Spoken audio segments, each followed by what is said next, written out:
Hey, come see us on tour. We're going to be in Los Angeles, Columbus, Ohio, Dayton, Cleveland, Cincinnati, Lexington, Kentucky, Burbank, California, and Honolulu. Go to jimmydore.com for a link for tickets. I ran up against a bit of this.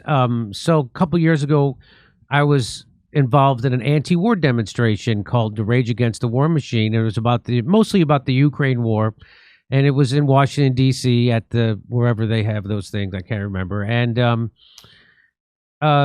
of course, Code Pink would seem like a natural group to be going along. They refused to participate because some of the speakers at the event, they didn't like their stances on LGBTQ politics. I remember this. And, of course, that just revealed Code Pink to be a cosplaying organization that wasn't serious about it. The joke I made was, sure, I'd like to end nuclear war, but not with those people.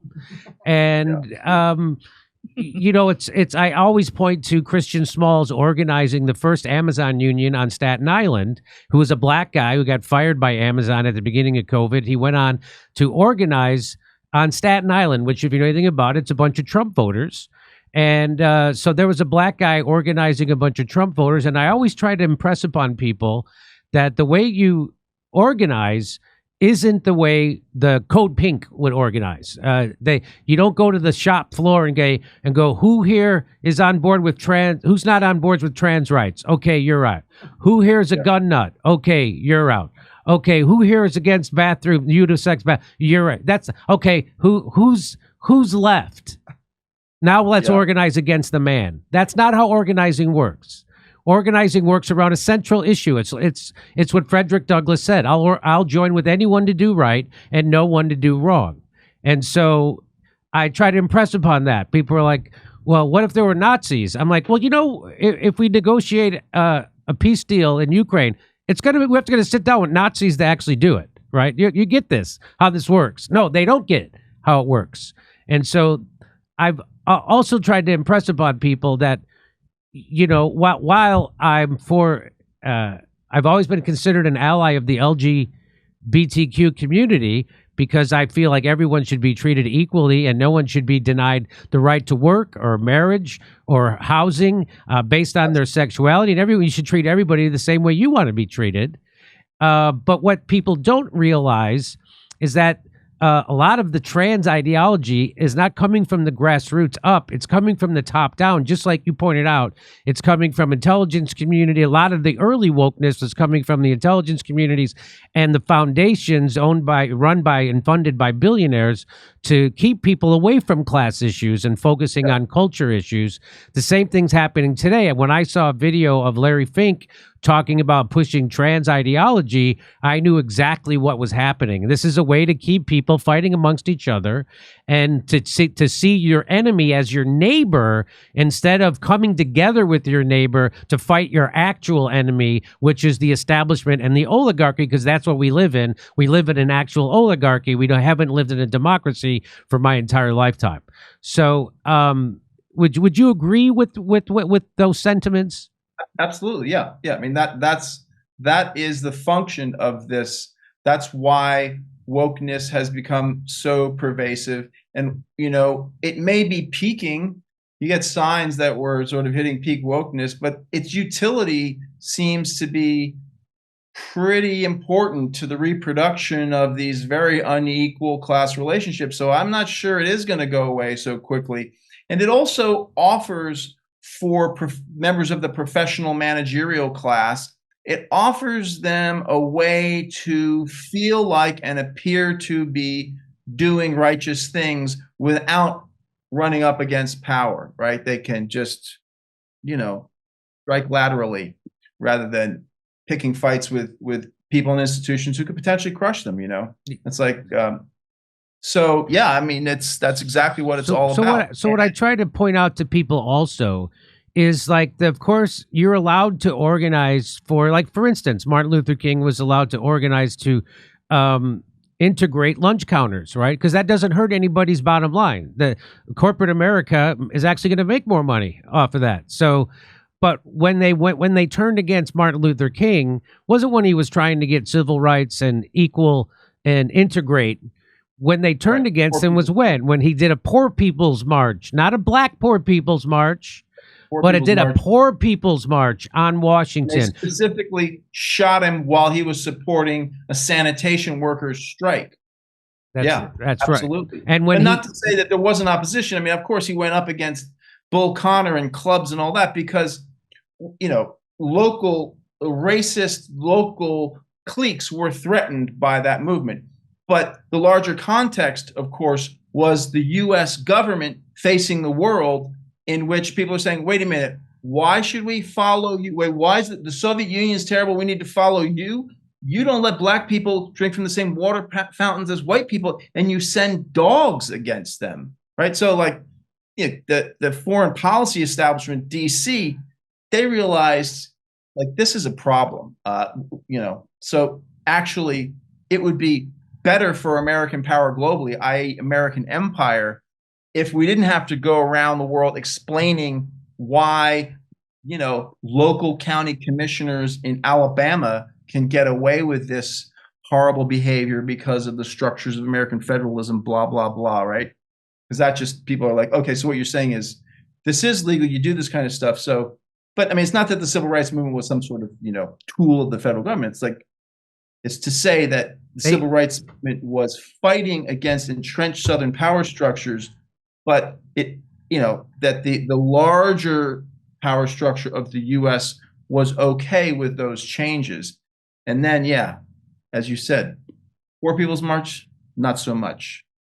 So that's the irony is the people who focus on, identity and culture issues.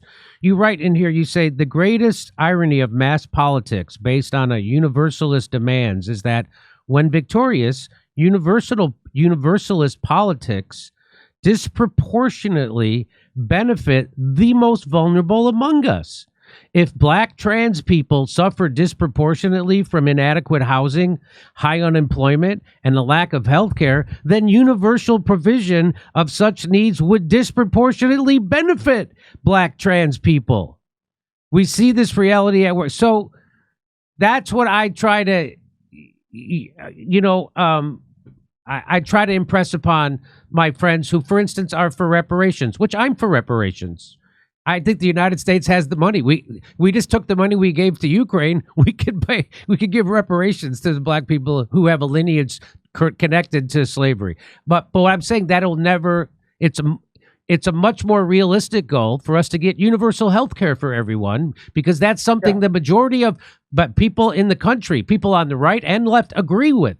If you ask depending on how you ask the question, 70% of the country is a supporter of some form of single payer healthcare, which more black people have medical debt per capita than white. It would help them, just like you said, it would help them disproportionately. So go ahead. Yeah, you would get the policy equivalent of reparations really only through universal provision. The other thing that universal provision does is not only does it disproportionately benefit those who are disproportionately suffering the most currently, is that it's politically bulletproof. FDR knew this. They tried to get him to make Social Security means tested. He opposed it, not on some sort of moral grounds. Actually, he was very clear. It was political. He said, look, if everybody gets this, it's bulletproof. They'll never go after my Social Security. Those were his words, my Social Security. It had to be universal. Everyone pays in and everyone gets it. Millionaires and the homeless get it, right? And this has proven to be true. It makes it a very, very popular program. It's hard to divide and rule with it, right? You can't say why are these people getting this? It's because everybody pays. Anyone who works sees that, deduction. And so that's another important part of universal provision, universal policies. It's that you're more likely to achieve them, and then you're more likely to defend them. Can you imagine a law that made provisions or a kind of reparations just to trans black people? It would never go through, I don't think. Right. Because there's so many other people who would say, wait a minute, what about me? I might be black, but I'm not trans. Why them and why not me? I suffer under these conditions and work blah, blah, blah, blah. Why should I vote for that? It's unfair, right? But if it's the net result for everyone is free education, safe housing, provision of work, medical care, et cetera, that's very, very popular. And then you potentially create Madison's nightmare, which is one big faction of the popular classes, of the working classes. So that's why that has to always be pilloried and destroyed, right? And that's why, I mean, there are plenty of social scientists who basically describe the New Deal as racist, which is outrageous, because the New Deal disproportionately benefited those who were most oppressed. And I mean, one of the classic things in this kind of attack on universal politics is they say, well, the New Deal exempted agricultural workers from coverage under the Fair Labor Standards Act, right? The reason that actually happened was because the federal government didn't have the means to basically operate at that level of nuance. And the reality is, and so then people say, well, there was and so that was what that was about. That was about the Dixiecrat. The racist Dixiecrats didn't want their black rural workers to get these federal provisions.